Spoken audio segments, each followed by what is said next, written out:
students, welcome to Agmik Academy. I am your teacher for this lecture. Welcome to MCQ discussion series, and we will be revising the complete concept of the chapter through MCQs. And topic for this lecture is nomenclature and isomerism of organic compounds.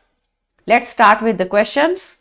Before starting, make sure you subscribe to the channel so that you can get notifications for the upcoming videos. It will help you to revise the topic thoroughly. So in the previous lecture on the same chapter, you have learned how to name the given organic structure. The organic compound can be aliphatic, or it can be aromatic, or it can be bicyclo, or maybe spiro, right? The given structure may have two or more than two functional groups. If more than one functional group is there, then what is the priority sequence of functional groups? Which one is treated as the principal functional group and which are treated as the secondary functional groups? Alright, so that sequence is important to be learnt. Now in this lecture, the main focus is on isomerism. What are isomers? As you know, these are the structures having same molecular formula but different structure. How structure can be different? It can be due to difference in the position of some functional group, difference in position of multiple bond, or a position of substituent may be different, or chain length may be different, and in some cases functional group may be different. For example, alcohol and ether, both of them have same molecular formula but structure is different, their chemical tests are different. The test which is specific for alcohols will not be given by ethers. The test which is specific for carboxylic acid will not be given by esters, but carboxylic acid and esters are functional isomers to each other. So apart from that, we can have stereoisomers. In stereoisomerism, molecular formula is same, even structure is same. The only difference is the position of some substituents in three-dimensional space will be different. For example, cis and trans, as you know, cis-butene and trans-butene, they have same molecular formula, even structure is same. The only difference is the position of two methyl groups. In one molecule, the two methyl groups are on the same side of the double bond, in the other they are on the opposite side of the double bond. In this way, we have cis-trans, we have EZ, we have syn and anti-isomers. And in optical isomerism, you will be having RS configuration. What is the meaning of capital D and capital L? What is the meaning of small d and small l? Small d, small l are dextrorotatory and levorotatory respectively. They rotate the light towards right hand side or left hand side. Apart from that, conformational isomerism will be taken up. In conformational, we have staggered and eclipsed forms. We have chair form and board form of cyclohexane. So all these concepts of isomerism we are going to revise through these questions. Let's start our work. The first question on the screen is question number 23. Right? So 22 questions were done in the previous lecture. So we have the first question as E isomer is, E and Z isomers होते हैं ना, तो आपको इस question में E बताना है. Geometrical isomerism के अंडर ये आता है term E and Z. So for EZ we have to take the help of CIP rules. CIP rules क्या हैं? Can, in gold and prelog. Can, in gold and prelog priority rules are there. ये rules की help से हम EZ को specify करते हैं. First structure लिखेंगे. अवर फर्स्ट स्ट्रक्चर में fluorine and chlorine are there on the left hand side. ये कार्बन जिस पे टिक किया, इस पे फ्लोरीन एंड क्लोरीन है. तो फर्स्ट रूल क्या होता है? एटॉमिक नंबर से डिसाइड करना है. हायर एटॉमिक नंबर किसका है, फ्लोरीन का या क्लोरीन का? हमारा आंसर है क्लोरीन का. The one with higher atomic number will be given the high priority. दूसरी तरफ हाइड्रोजन और ब्रोमीन है, तो हाई प्रायोरिटी ब्रोमीन का. जिसका एटॉमिक नंबर हाई है उसको हाई प्रायोरिटी देनी है. When high priority groups are on the same side of the double bond, it is called as Z. तो ये बन गया Z. अब बी ऑप्शन पे आते हैं. यहाँ तो ठीक से क्लियर दिख ही रहा है कि methyl will have high priority as compare to hydrogen. दूसरी तरफ भी मिथाइल का ही हाई प्रायोरिटी है, तो B compound is again Z configuration. Let's come to C now. C में लेफ्ट साइड का जो कार्बन है उसमें हाई प्रायोरिटी मिथाइल का। राइट साइड के कार्बन को देखो, राइट साइड पे आपको एक तो इथाइल और एक आइसोप्रोपाइल ग्रुप दिया है। I can write the compound written in option C. यहाँ लिखते हैं, फिर हम इसको ठीक से एक्सप्लेन करेंगे। We have CH2CH3, this is ethyl, and other one is isopropyl. Can I say isopropyl has higher priority, क्योंकि यहाँ पे जो फर्स्ट अटैच्ड एटम है वो कार्बन है, इसका भी फर्स्ट अटैच्ड एटम कार्बन है। When the first attached atom is same, then go to the second attached atom, ये रूल होता है। तो second attached atom है यहाँ मिथाइल, यहाँ पे 2 मिथाइल अटैच्ड है सेकंड नंबर पे, तो 2 है ना। सो हाई प्रायोरिटी आइसोप्रोपाइल का हो गया as compare to ethyl. Ethyl का नंबर 2 बनेगा और आइसोप्रोपाइल का नंबर 1, और इधर मिथाइल का तो 1 था, हाइड्रोजन का 2 था। सो can I say high priority groups are on the opposite side, then it is E isomer. जो भी कंपाउंड का नाम है उसके नाम के आगे ई डेजिग्नेशन देना पड़ेगा। So we can write when high priority groups are on the opposite side, when they are on the opposite side of double bond, then it is called as E isomer, और जब वो same side पे हो जाएंगे तो उसको Z बोलेंगे। Got it? First rule atomic number है। सेकेंड रूल क्या है? If first attached atom is same then check the atomic number of the second attached atom. तो यहाँ तो सेकेंड अटैच्ड एटम भी कार्बन कार्बन ही आ रहा था, बट इथाइल के केस में एक ग्रुप लगा है CH3 का, और यहाँ CH3 के 2 ग्रुप लगे हैं, तो इसलिए हायर प्रायोरिटी आइसोप्रोपाइल ग्रुप का। ये है isopropyl group. 1 carbon attach to 2 methyls is called as isopropyl. तो हमारा आंसर बन रहा है ऑप्शन सी। ए और बी तो Z आ रहे हैं, but C option E isomer आ रहा है। EZ is decided with the help of CIP rules. Got it? Coming to the next now, question number 24। The Z isomer is, इसमें फिर से वही करेंगे प्रायोरिटी रूल्स की हेल्प से। हाई प्रायोरिटी, यहाँ ब्रोमीन, हाइड्रोजन और ब्रोमीन में से तो ब्रोमीन का एटॉमिक नंबर हाई है ना, तो bromine is high priority. Right side पे ब्रोमीन आ गया, लेफ्ट साइड पे फ्लोरीन और क्लोरीन का कंपैरिजन है, तो chlorine will be of high priority. Got it? तो जब हाई प्रायोरिटी ऑपोजिट साइड आ गए तो ये ई बन गया। बी ऑप्शन देखते हैं, इसमें क्लोरीन का एटॉमिक नंबर हाई है, यहाँ मिथाइल और इथाइल में से ethyl will have the higher priority, again it is E. हमें Z देखना है। सी कंपाउंड में एक है क्लोरीन, एक है COH। देखिए क्लोरीन और COH का कंपैरिजन है, तो ऐसे नहीं देखना कि COH बड़ा है, आपको हर बारी फर्स्ट अटैच्ड एटम देखना है। फर्स्ट अटैच्ड एटम का एटॉमिक नंबर है 17, और यहाँ फर्स्ट अटैच्ड एटम कार्बन है, तो फर्स्ट अटैच्ड एटम का एटॉमिक नंबर है 6। तो क्लोरीन और COH में से क्लोरीन का हाई प्रायोरिटी।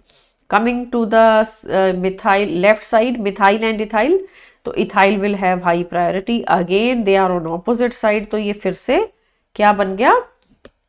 ई आइसोमर। राइट? अब हम आ रहे हैं डी ऑप्शन पे। डी ऑप्शन चेक करेंगे। हाई प्रायोरिटी हाइड्रोजन और COH में से COH का है, यहाँ पे भी COH है, so it is the Z isomer. हमारा आंसर क्या बना for question 24? It is option D. High priority are on the same side, तभी उसको Z बोलना है। Got it? Simple question, but इस तरह के क्वेश्चन एंट्रेंस में काफी बार आ जाते हैं। Let's come to the next now, question 25। How many optically active stereoisomers are possible for butane 2,3 dione? Butane 2,3 diol के लिए कितने ऑप्टिकली एक्टिव आइसोमर्स प्रेजेंट हैं? We have to draw the structure. Total 4 carbons, second will have OH and third will also have OH. This is butane 2,3 diol. तो हमें क्या देखना है? Optically active कितने हैं? हम सारे पॉसिबल स्ट्रक्चर पहले ड्रॉ करते हैं। We have CH3 at the top and hydrogen, OH on the right hand side, OH on the left hand side. ये बन गया एक स्ट्रक्चर। सेकेंड स्ट्रक्चर इसका इनेंशियोमर बना देंगे। इनेंशियोमर का मतलब इसका मिरर इमेज बना दीजिए। तो ये बन गया mirror image for the first structure, first का मिरर इमेज सेकंड आ रहा है। और third possible structure with 4 carbons and 2 OH is this. This is the given structure, right? So last वाला जो structure है ये mesoform है. This is not optically active. Meso के अंदर क्या प्रॉब्लम है? plane of symmetry होता है. Meso has a plane of symmetry. इस वजह से mesoform optically inactive हो जाती है. It is optically inactive. कहने का मतलब अपर हाफ मॉलिक्यूल का जो अपर हाफ है, अगर वो लाइट को राइट हैंड साइड पे रोटेट करता है तो lower half left hand side पे रोटेट कर देता है, नेट रोटेशन 0 हो जाती है। This is the plane. इस प्लेन के थ्रू देखेंगे तो आपको upper half and lower half same दिखेंगे। अब हमारे पास ये स्ट्रक्चर्स हैं, इनके नाम हैं 1, 2 एंड 3, राइट। तो फर्स्ट एंड सेकंड स्ट्रक्चर्स जो हैं वो ऑप्टिकली एक्टिव हैं, थर्ड वाला नहीं है। थर्ड तो मीजो है, मीजो कभी भी एक्टिव नहीं होता प्लेन ऑफ सिमेट्री की वजह से। So first and second they are actually enantiomers to each other and they are optically active. अगर फर्स्ट वाला लाइट को राइट हैंड साइड पे रोटेट करेगा तो दूसरा लेफ्ट पे करेगा। That is known through experiment only. Structure देख के आप कुछ नहीं कह सकते कि वो डेक्स्ट्रो रोटेटरी होगा या लीवर रोटेटरी होगा, but due to presence of chiral carbons ये एक्टिव है, ये ऑप्टिकली एक्टिव है। इवन मीजो के अंदर भी कायरल कार्बन होता है, मीजो में भी तो 2-2 कायरल कार्बन हैं, फिर भी वो एक्टिव नहीं होता क्योंकि उसमें प्लेन ऑफ सिमेट्री आ जाता है, राइट। तो हमारे पास how many optically active isomers are there? Answer है 2 का मतलब ऑप्शन बी। टोटल आइसोमर्स 3 हैं, 3 में से एक इनएक्टिव होगा और बाकी 2 एक्टिव होंगे। Got it? So important question था on optical isomerism. Next question on isomerism is question number 26. The process of separation of racemic modification into D and L enantiomers is called. क्या करना है? Separate करना है racemic mixture को। D और L isomers में separate हो जाता है, तो इस प्रोसेस को क्या कहते हैं? Options are resolution, dehydration, revolution और डिहाइड्रोहेलोजिनेशन। देखिए, you have a racemic mixture, racemic mixture को DL कहते हैं या फिर रेसिमिक मिक्सचर को प्लस माइनस से भी डिनोट करते हैं।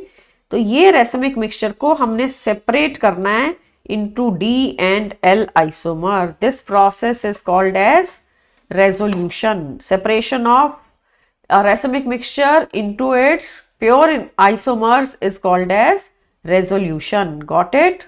So let's take a racemic mixture. Let's have A, कोई कंपाउंड A है, वो racemic mixture की फॉर्म में, मतलब उसका प्लस और माइनस दोनों का मिक्सचर हमारे पास अवेलेबल है। हम क्या करेंगे? इसके ऊपर कुछ रिजॉल्विंग एजेंट डालते हैं B, बट वो जो रिजॉल्विंग एजेंट होगा वो ऑप्टिकली एक्टिव होगा। लेट्स से कि उसका प्लस आइसोमर डाल दिया।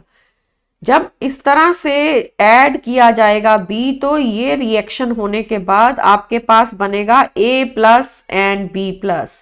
यहां बन जाएगा A प्लस, सॉरी, एक बारी A प्लस, एक बारी A माइनस, दूसरी बारी A minus and B plus. तो ये जो बन चुके हैं ये डायास्टीरियोमर्स हैं। These are called diastereomers. तो इस प्रोसेस को, जिसमें कि आपने अपना जो रेसिमिक मिक्सचर था उसको सेपरेट किया है, प्लस अलग माइनस अलग, उस प्रोसेस को रेजोल्यूशन बोला जाता है। Technical name for separation of a racemic mixture into pure component is called as resolution. But जब आपने देखा कि ये जो B हमने डाला है, B को रिजॉल्विंग एजेंट बोलते हैं। ये रिजॉल्विंग एजेंट ऑप्टिकली एक्टिव होता है। ये 2 पार्ट्स में ब्रेक कर देता है। एक को, A के प्लस वाले सिस्टम को अलग कर दिया, माइनस वाले को अलग कर दिया, बट अभी B साथ में अटैच्ड है, तो ये डायास्टीरियोमर्स हो गए। But diastereomers can be separated. Diastereomers can be separated as they have different physical properties. इनको सेपरेट करेंगे, कुछ केमिकल रिएक्शन इनके ऊपर करना पड़ेगा, उसके बाद आपको A प्लस और A माइनस अलग अलग से मिल जाएंगे। So you can get enantiomers from them. ये इनएंशियोमर्स मिलेंगे, बट कुछ केमिकल रिएक्शन करना पड़ेगा यहाँ पे. After some chemical reaction diastereomers can be separated. Otherwise इनकी फिजिकल प्रॉपर्टीज अलग होती हैं, इसलिए भी ये सेपरेट हो सकते हैं. सो प्रोसेस का नाम था रेजोल्यूशन. पूरा जो क्वेश्चन में एक्सप्लेनेशन है उसमें ये बात है कि हमारा जो रेसिमिक मिक्सचर है वो सेपरेट हो सकता है. इस प्रोसेस ऑफ सेपरेशन का नाम रेजोल्यूशन होता है. That is more important. Name should be clear to you. Let's come to the next now. Question 27. Which one of the following is the stablest structure of cyclohexane? Cyclohexane देखने में ऐसा दिखता है, हम समझते हैं कि ये C6H14 ऐसे हेक्सागन की तरह होता है. ऐसा नहीं, ये कभी ऐसे एग्जिस्ट नहीं करता. साइक्लोहेक्सेन C6H12 होता है, not 14. It is a non planar structure. कभी भी ऐसे हेक्सागन की तरह नहीं होता. हम लिखने में जल्दी जल्दी से लिख देते हैं, बट ये प्रैक्टिकली चेयर फॉर्म और बोट फॉर्म में ही एग्जिस्ट करता है. ये नॉन प्लेनर स्ट्रक्चर हैं. This is the boat form and this is the chair form. ये चेयर और बोट कन्फर्मेशंस में एग्जिस्ट करता है, नॉन प्लेनर होता है. और क्वेश्चन ये है कि स्टेबलेस्ट फॉर्म कौन सी है, क्या चेयर या बोट या हाफ चेयर या प्लेनर फॉर्म. प्लेनर फॉर्म तो कोई होती ही नहीं, ये मॉलिक्यूल है ही नॉन प्लेनर. ठीक है, तो keep in mind chair conformation is more stable than boat. Chair conformation is the most stable conformation. ये बात याद रखनी है. क्यों? क्योंकि चेयर के अंदर सारी की सारी हाइड्रोजन्स स्टैगर्ड अरेंजमेंट में होती हैं. स्टैगर्ड का मतलब होता है क्वाइट स्टेबल. क्वाइट स्टेबल क्यों बन रही हैं? Because they are quite away from each other. देखो, चेयर में एक्सियल एंड इक्विटोरियल, जो ऊपर को पॉइंट करती है अबव द प्लेन या below the plane, that is axial. जो मॉलिक्यूल के प्लेन में है that is equatorial. This is axial then equatorial. Again you have axial and equatorial. तो हाइड्रोजन्स एक दूसरे से दूर दूर होती हैं, quite away from each other, that is why they are stable. So in this manner we have axial, equatorial. Then it is equatorial and axial, right? So quite away from each other. That is the reason for the stability repulsions are not there. तो जो chair conformation है, it is free from angle strain. Chair conformation में कोई भी angle strain नहीं होता. All the angles are closer to the tetrahedral angle, that is 109.5, and torsional strain भी नहीं है इसके अंदर. It is free from angle strain as well as torsional strain. Got it? तो ये चेयर कन्फर्मेशन स्टेबल होती है. और अगर हम बोट की बात करते हैं, बोट कन्फर्मेशन में ये सिचुएशन है, हाइड्रोजन्स 3 डायमेंशनल स्पेस में एक दूसरे के पास पास आ जाती हैं, particularly the hydrogens of first and fourth carbon. Hydrogens of first and fourth carbon are called as flagpole hydrogens. Every carbon has 2 hydrogens, right? तो जो हाइड्रोजन्स जिन पे मैंने F लिख दिया है, ये हम हाईलाइट कर देते हैं. ये हाइड्रोजन स्पेस में एक दूसरे के पास आ रही हैं. जैसे कि समझ लो कि 2 बिल्डिंग्स हैं.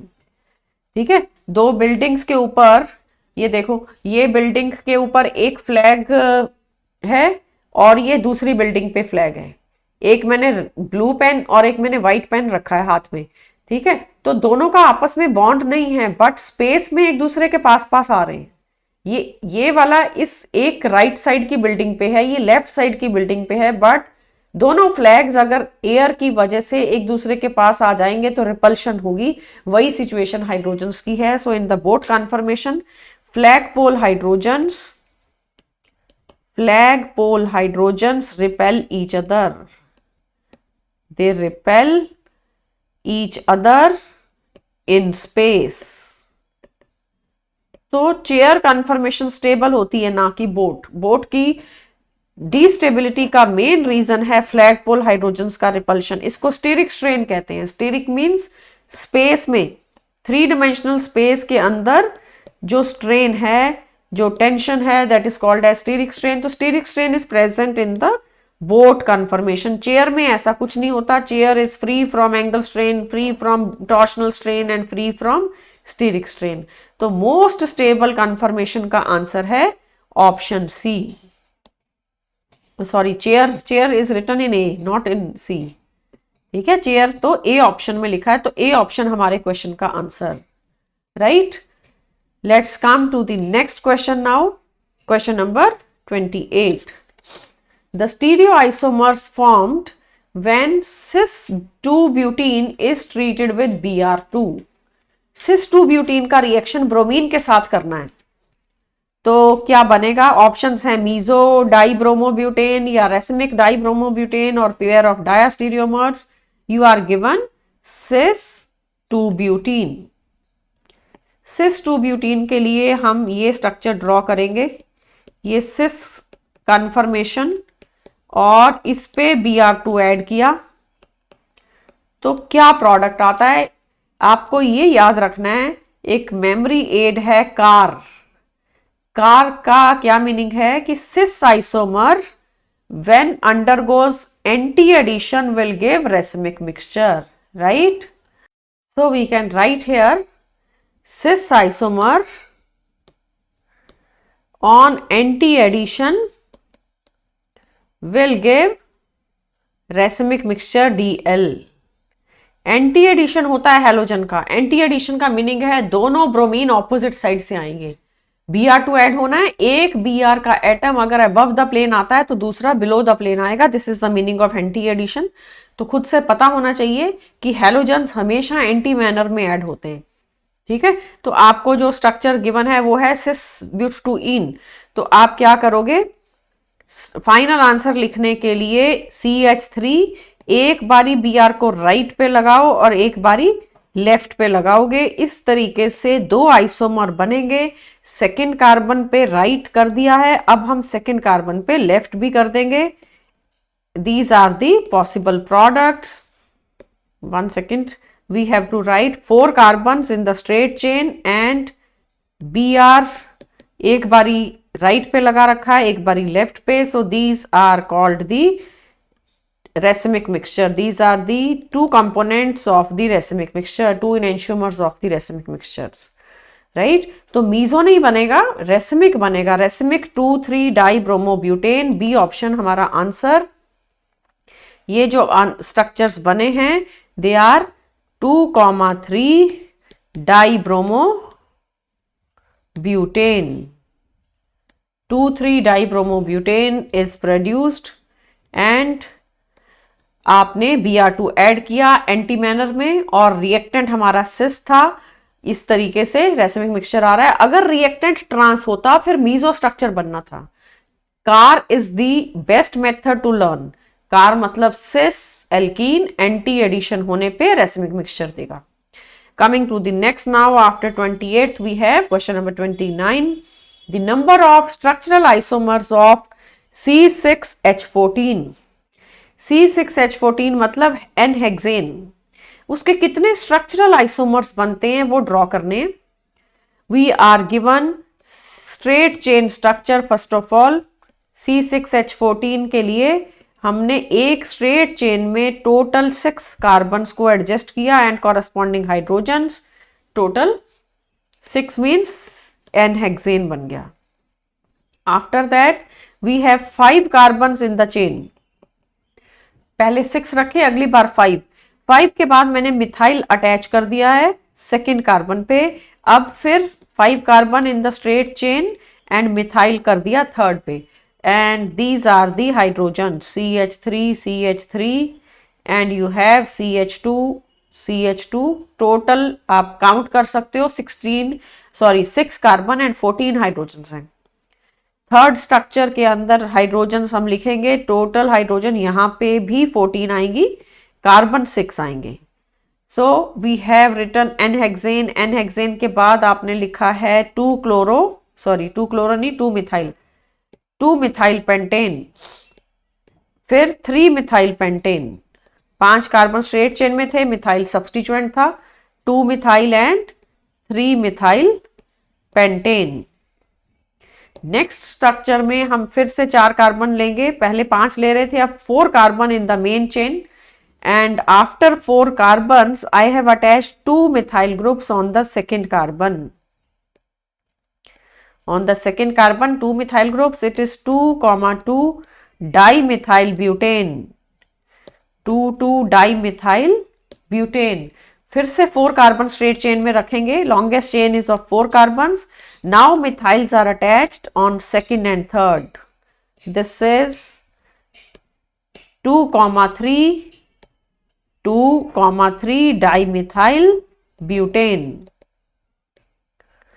dimethyl butane. So we have total isomers as 5. कौन कौन से हैं? एक आपने लिख लिया है n hexane, then you have written 2 methyl pentane, फिर 3 मिथाइल पेंटेन, नेक्स्ट लिखा है 2,2 डाइमिथाइल ब्यूटेन, फिर हमने लिखा है 2,3 dimethyl butane. Right? So for question 29 our answer is option B, 5 isomers for n hexane which are the structural isomers. इन सब का स्ट्रक्चर अलग अलग है. Got it? Coming to the next now, question number 30. Number of isomers represented by the molecular formula C4H10O. C4H10O के कितने isomers हैं? तो एल्कोहल्स का जनरल फॉर्मूला और ईथर्स का सेम होता है. उनका फॉर्मूला होता है CnH2n+2O. यू कैन चेक, ये फॉर्मूला मैच हो रहा है C4H10O के साथ. कीप इन माइंड, अगर एल्डिहाइड और कीटोन हो तो फॉर्मूला आता है CnH2nO, बट एल्डिहाइड कीटोन के कंपैरिजन में अगर अल्कोहल आ जाएगा तो CnH2n+2. ठीक है, 2 कार्बन 2 हाइड्रोजन ज्यादा होती हैं अल्कोहल और ईथर में as compare to aldehydes and ketones.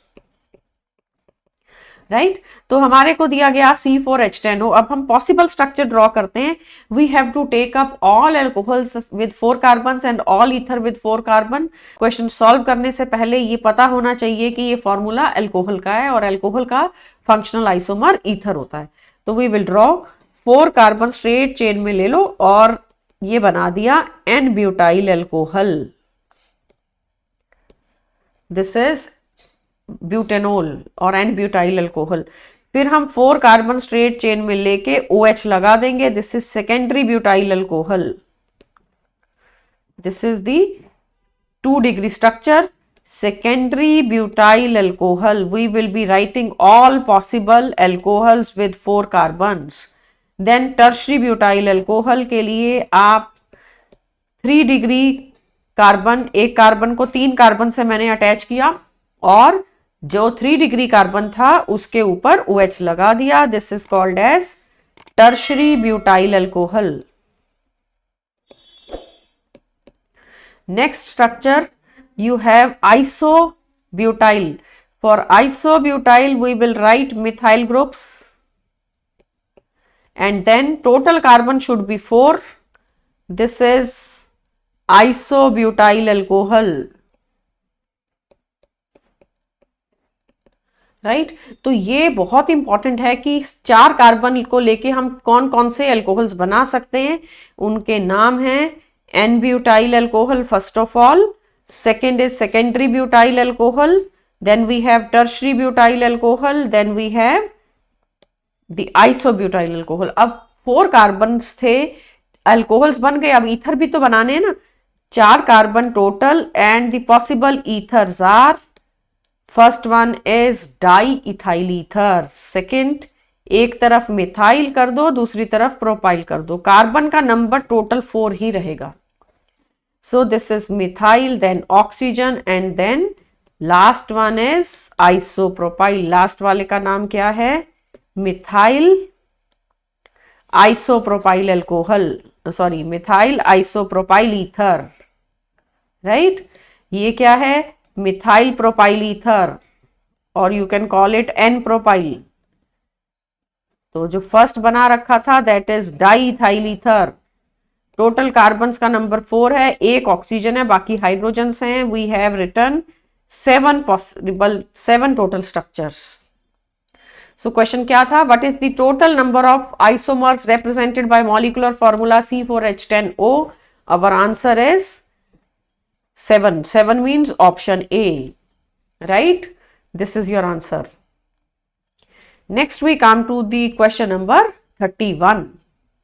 The compound C4H10O can show metamerism or position isomerism or functional or all of the three. ये स्ट्रक्चर है C4H10O. अभी अभी हमने इसी के ऊपर काम किया. ये एल्कोहल भी बनाया था और ईथर भी बनाया था. तो पोजीशन, फंक्शनल, मेटामेरिज्म ये आंसर करना है. तो कैन आई से कि फंक्शनल तो है ये.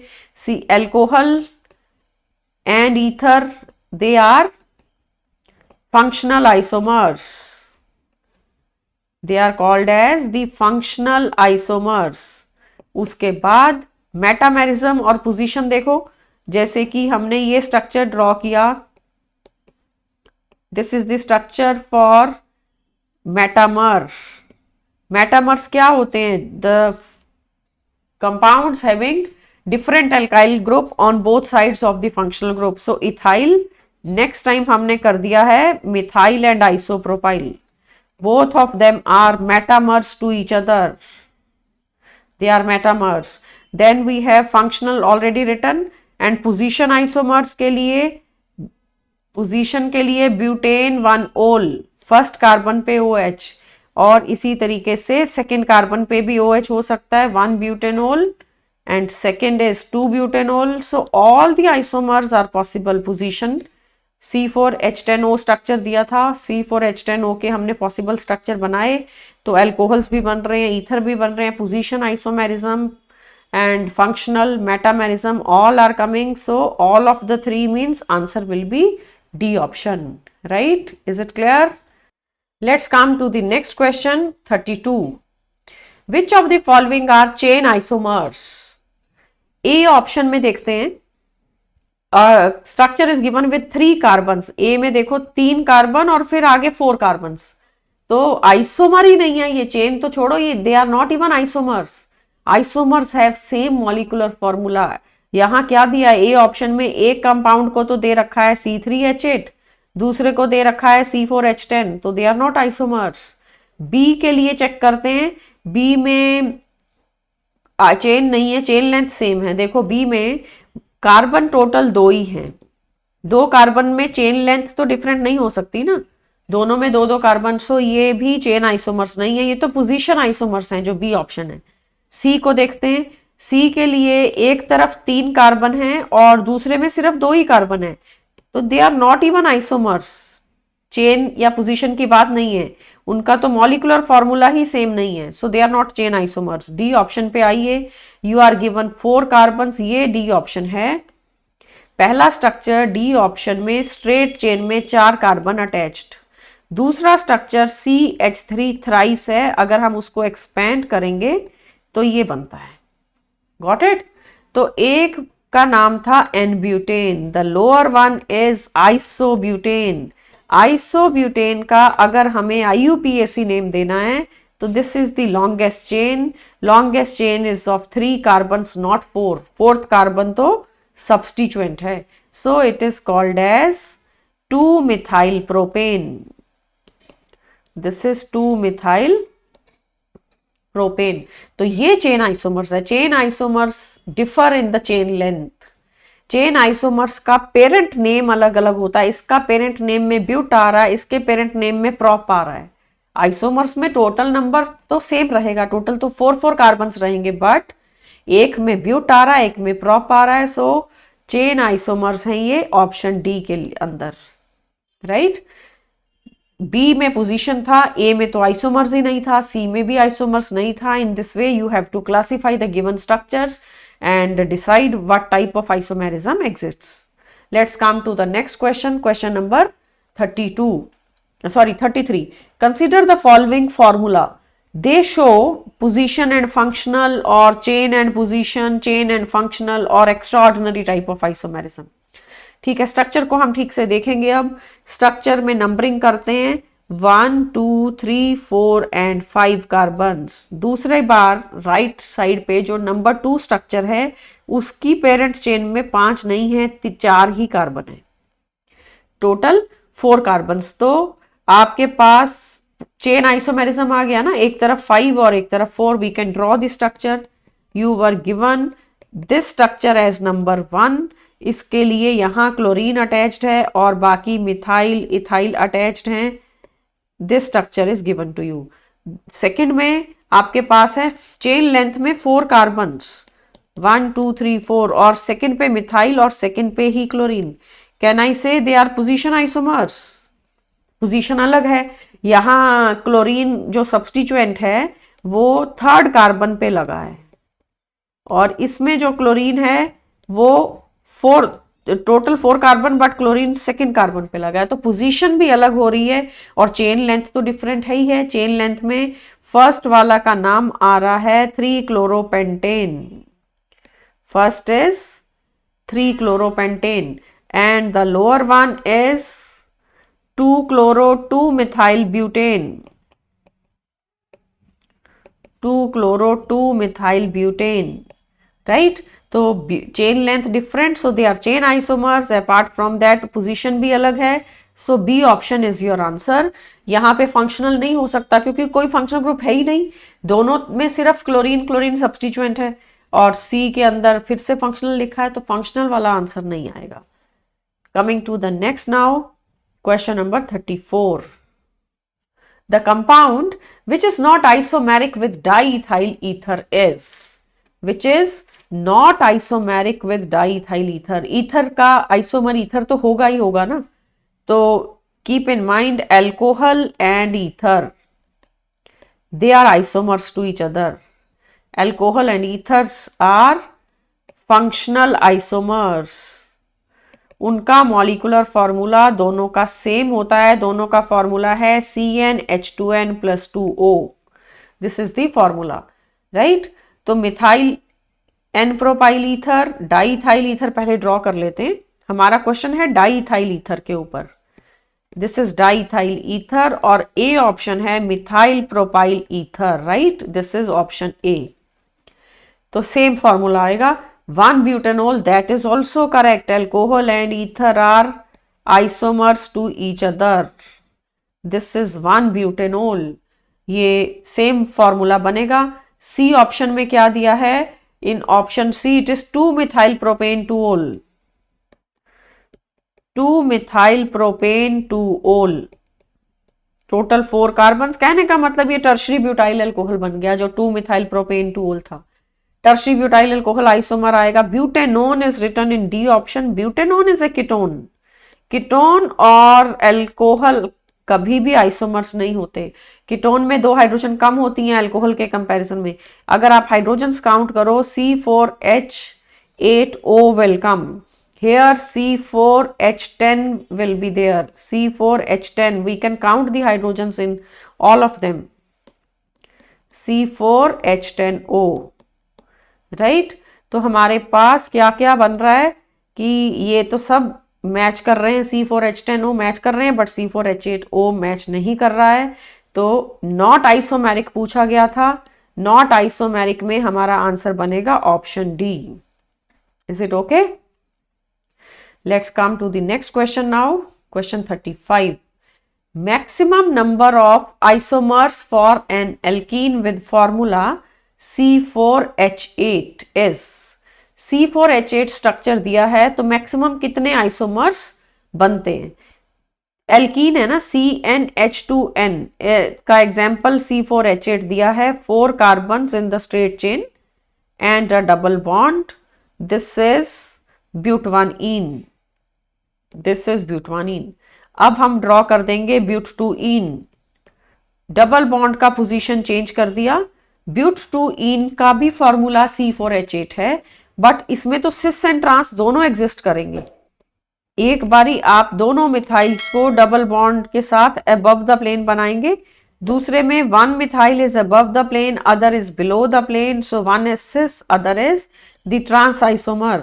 Cis and trans are there, so but 2 ene के तो 2 आइसोमर्स हो गए, एक हो गया ब्यूट 1 इन, और ब्यूट 2 इन में एक बारी हमने सिस को काउंट कर लिया, एक बारी हमने ट्रांस को काउंट कर लिया। सारे आइसोमर्स ड्रॉ करने पड़ते हैं।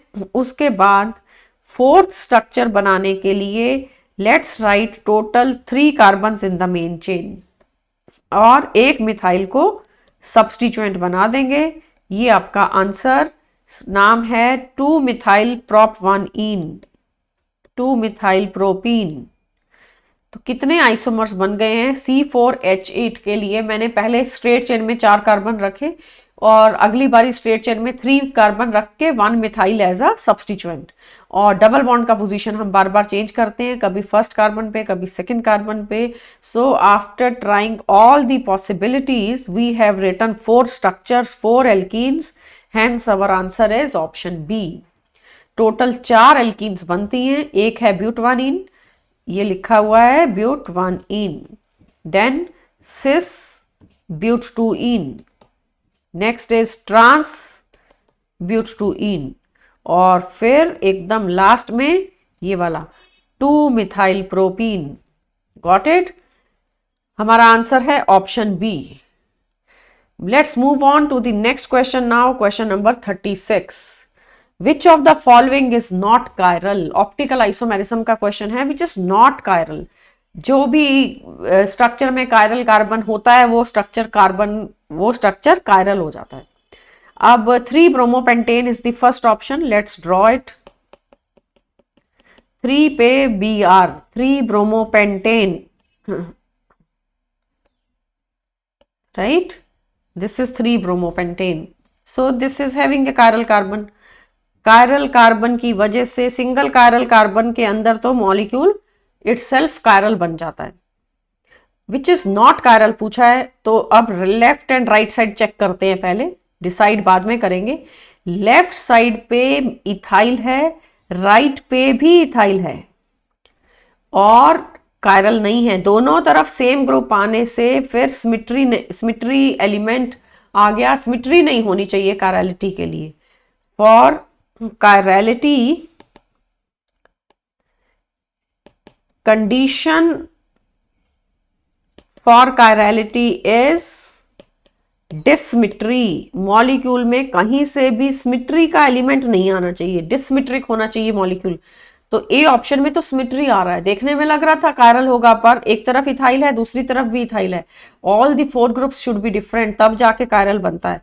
बी ऑप्शन देखते हैं। बी है 2 हाइड्रोक्सी प्रोपेनोइक एसिड।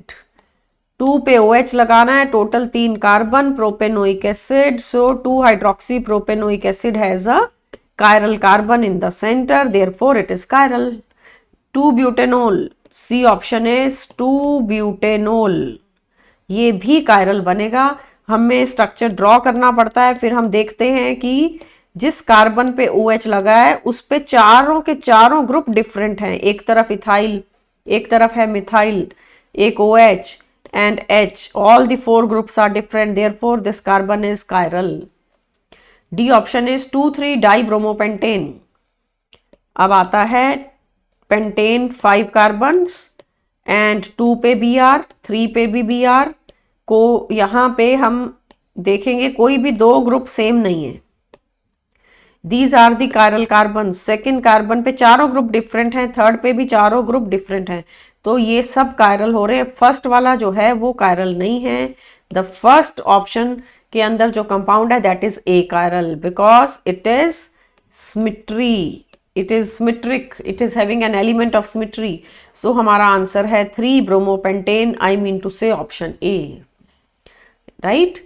तो कंडीशन फॉर कायरलिटी है डिससिमेट्री। डिससिमेट्री इज इंपॉर्टेंट, कहीं से भी एलिमेंट ऑफ सिमेट्री नहीं आना चाहिए।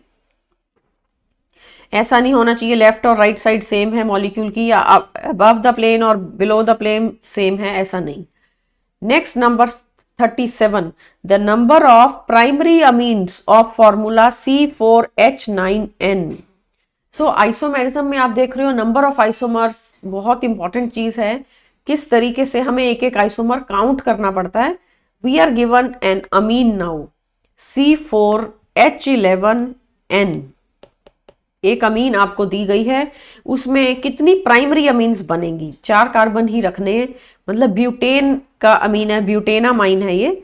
तो we will draw the structure. First of all 4 carbons लेके कॉर्नर के कार्बन पे मैंने NH2 कर दिया। हम काउंट करेंगे तो ये C4H11N बनेगा। फिर स्ट्रेट चेन में 4 ही कार्बन्स रखिए, बट NH2 का पोजीशन बदल दिया। NH2 को मैंने सेंटर में कर दिया है। अभी भी हाइड्रोजन कार्बन सब काउंट करेंगे तो C4H9N will come. Next structure अब देखते हैं। अब हम क्या करेंगे, स्ट्रेट चेन में 4 कार्बन नहीं 3 रखेंगे और CH3 लगा दिया ताकि टोटल 4 हो जाए, and NH2 on the corner. We can count the carbons, hydrogens and nitrogen. C4H11N is coming. 3 plus 3 6 plus 2 8 plus 2 10 and 1 11, right? तो कहीं पे भी मैंने सेकेंडरी अमीन नहीं बनाई है, all are primary amines. Primary amine का मीनिंग क्या होता है कि nitrogen is attach to 1 carbon only. This is 1 degree amine, everywhere 1 degree amine, कोई भी 2 डिग्री नहीं बनाना। 2 डिग्री अमीन ये होता है। 2 degree amine means nitrogen will be attached to 2 carbons.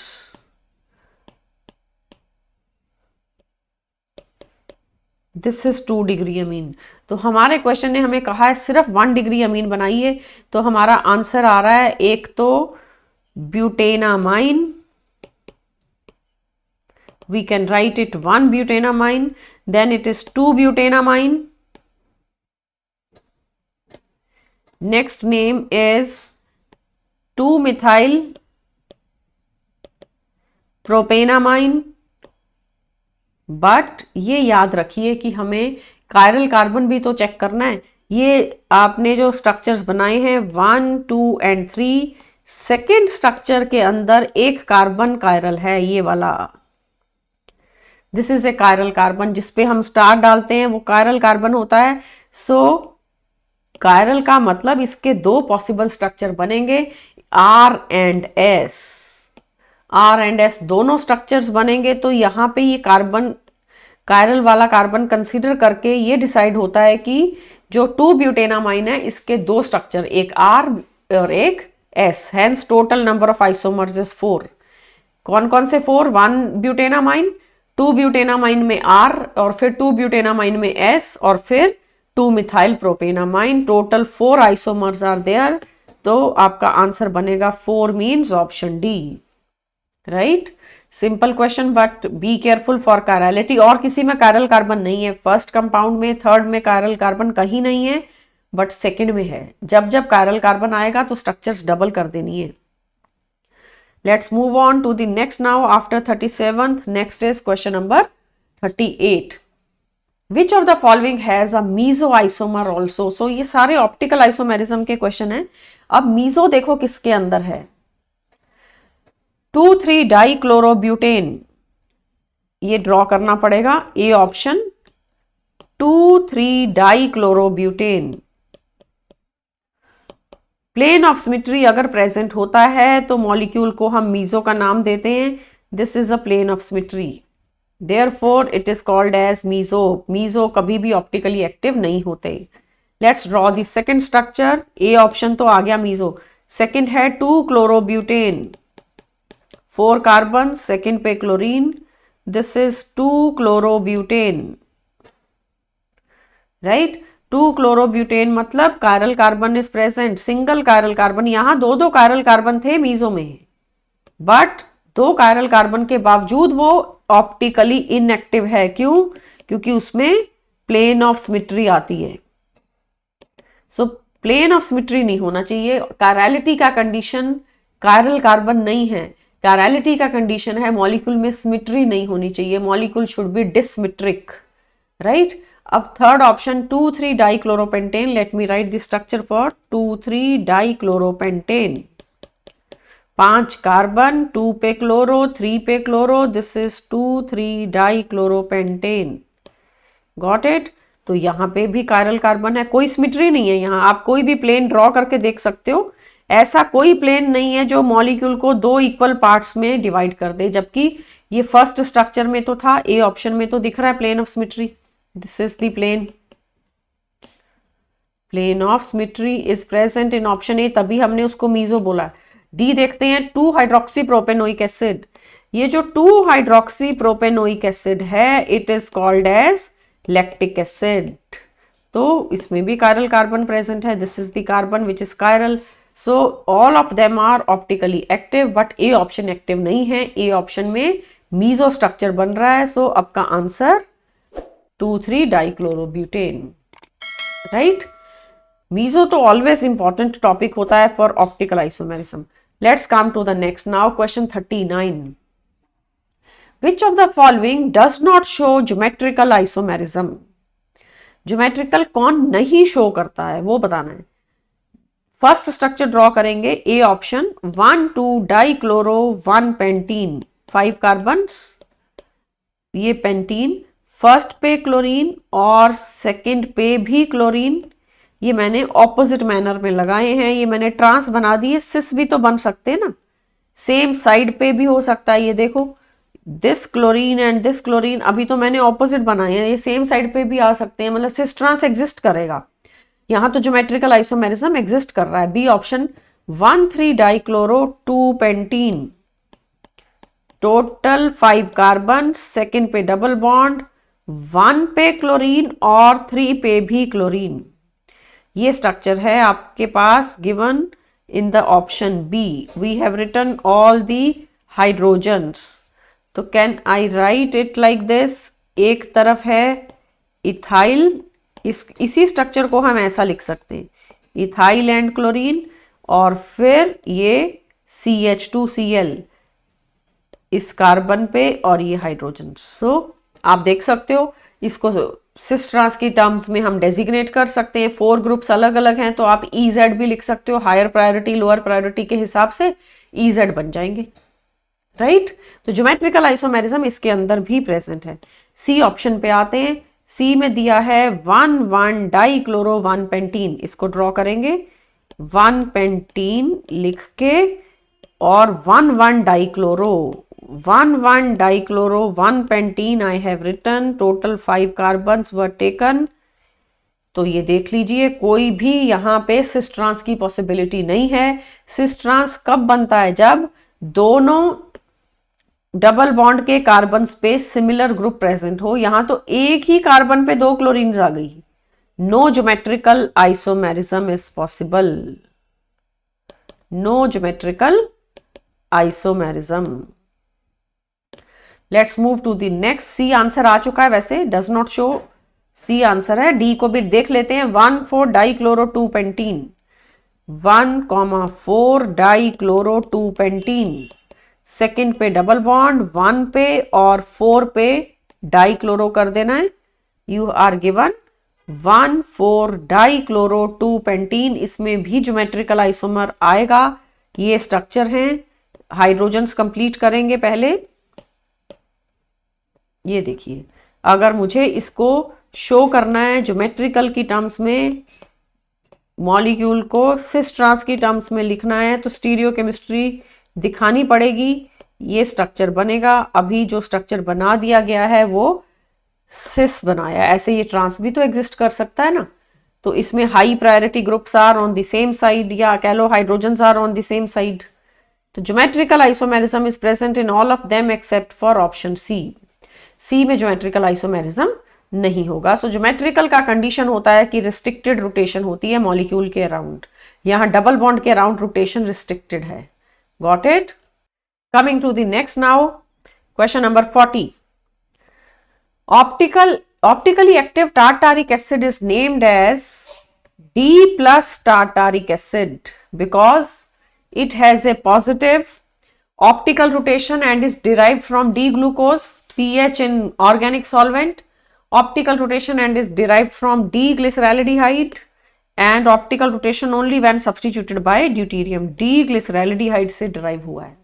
देखो, ग्लिसरैल्डिहाइड का ये स्ट्रक्चर है CHO, CHOH एंड CH2OH. ये OH को मैंने राइट हैंड साइड पे रखा है.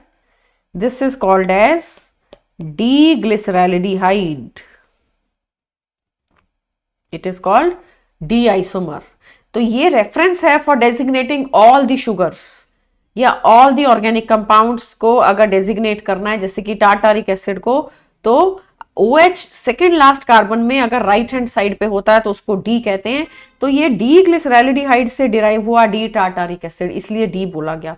और ऑप्टिकल रोटेशन शो करेगा, क्योंकि प्लस दिया है, प्लस का मतलब होता है राइट हैंड साइड की तरफ रोटेट करेगा, माइनस का मतलब होता है लेफ्ट हैंड साइड की तरफ रोटेट करेगा। सो ऑप्टिकली एक्टिव भी है, ऑप्टिकल रोटेशन शो करेगा, और it is derived from D ग्लिसरैल्डिहाइड।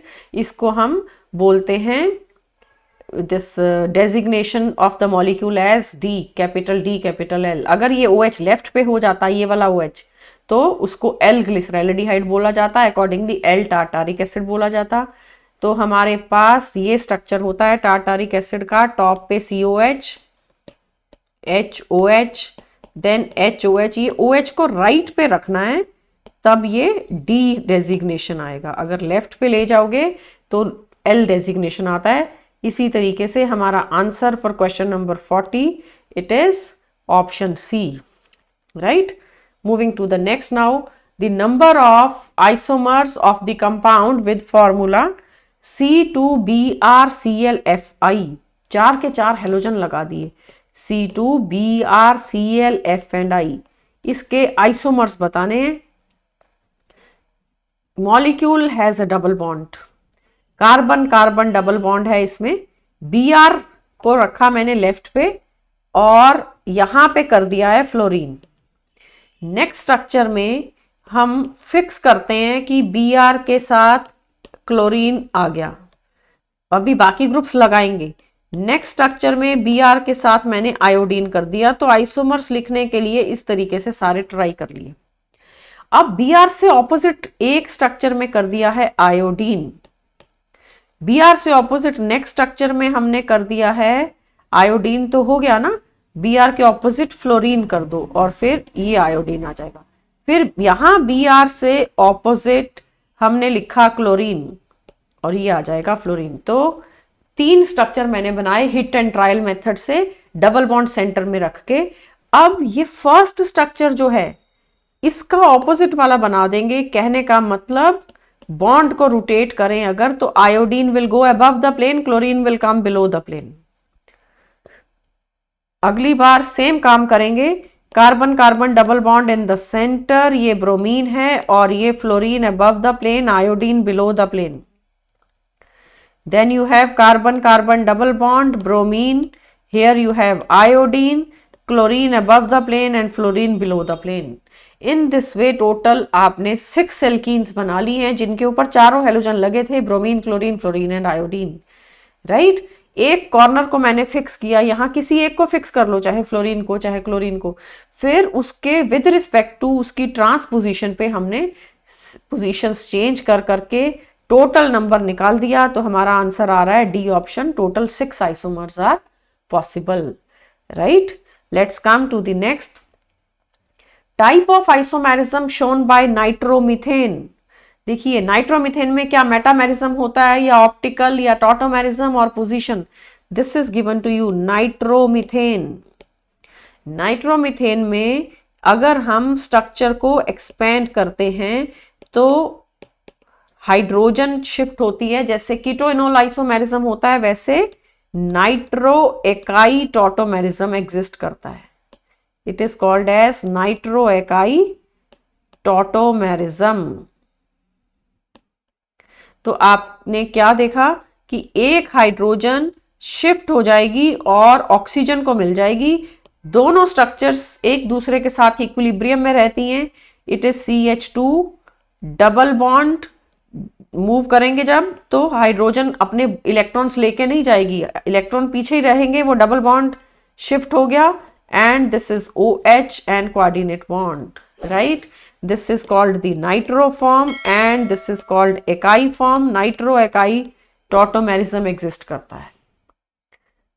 तो ये स्पेशल टाइप ऑफ आइसोमेरिज्म होता है which is called as tautomerism. जैसे कीटोइनोल टॉटोमेरिज्म है वैसे नाइट्रो एकाई टॉटोमेरिज्म होता है। तो आपका आंसर हो रहा है for this question option C।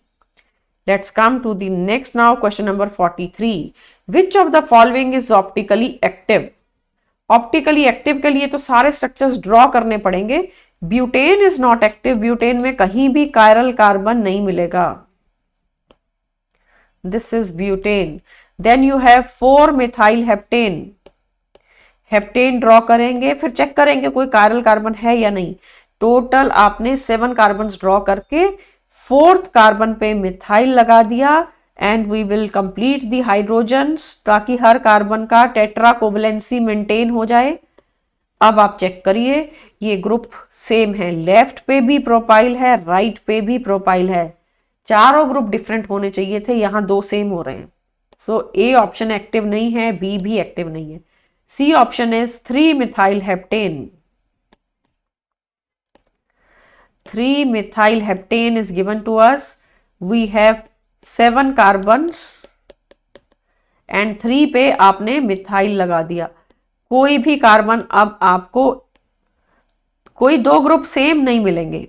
Check करेंगे, we have 1 group as this butyl, other is hydrogen, methyl and ethyl, सब अलग अलग हैं।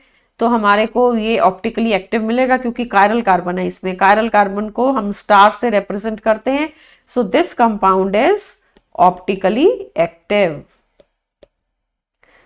डी ऑप्शन क्या है? 2 methyl heptane. Draw the structure of 2 methyl heptane. Total 7 carbons and methyl, तो 2 methyl same हो गए।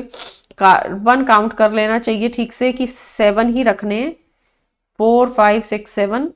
तो ये 2 ग्रुप सेम है, एक मिथाइल और दूसरा मिथाइल।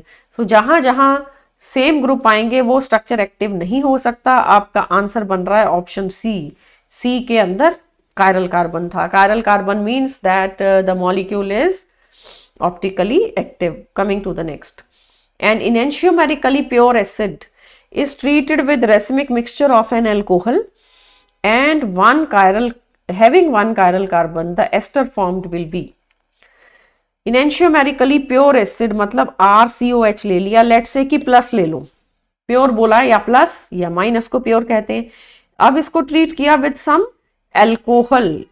ये क्वेश्चन दिया, जो एल्कोहल से रिएक्शन आप कर रहे हो वो रेसिमिक मिक्सचर है। ROH is plus as well as minus. तो अल्कोहल और कार्बोक्सिलिक एसिड जब भी मिलते हैं एस्टर बनता है। तो कौन सा एस्टर? RCOR बन गया, बट RCOR 2 बनेंगे, एक बनेगा प्लस एंड प्लस, एक बनेगा plus and minus, and they are diastereomers to each other. एक सिंगल आइसोमर नहीं आएगा, इस टाइम पे दोनों आएंगे। तो आपका ये जो रिएक्टेंट था that was enantiomerically pure. enantiomerically pure का मीनिंग है सिर्फ एक enantiomer लेना है।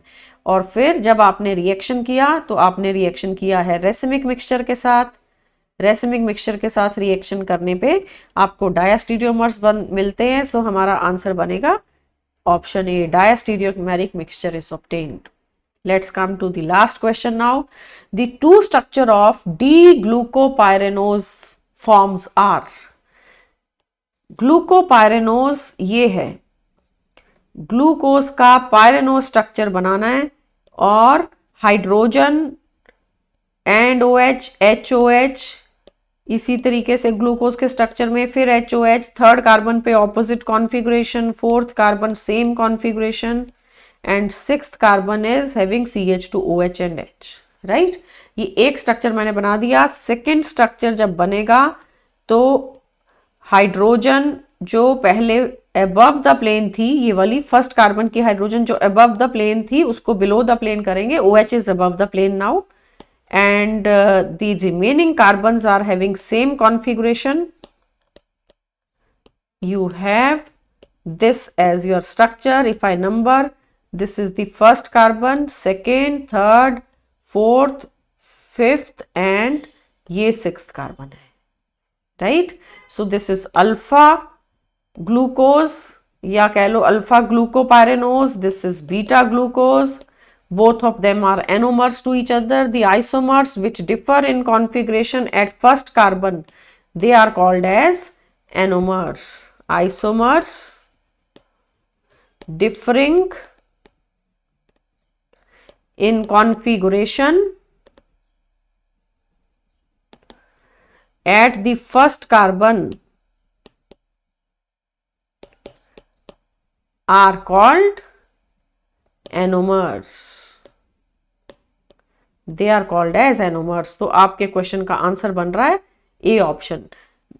इनको हम स्पेशल नेम देते हैं, इनका नाम है एनोमर्स. फर्स्ट कार्बन ग्लूकोज का एनोमेरिक कार्बन बोला जाता है, उसी के ऊपर अल्फा और बीटा आइसोमर्स बनते हैं, उसके ऊपर कॉन्फ़िगरेशन चेंज करने से, right. So that is all about the lecture. You have seen a wide variety of isomers.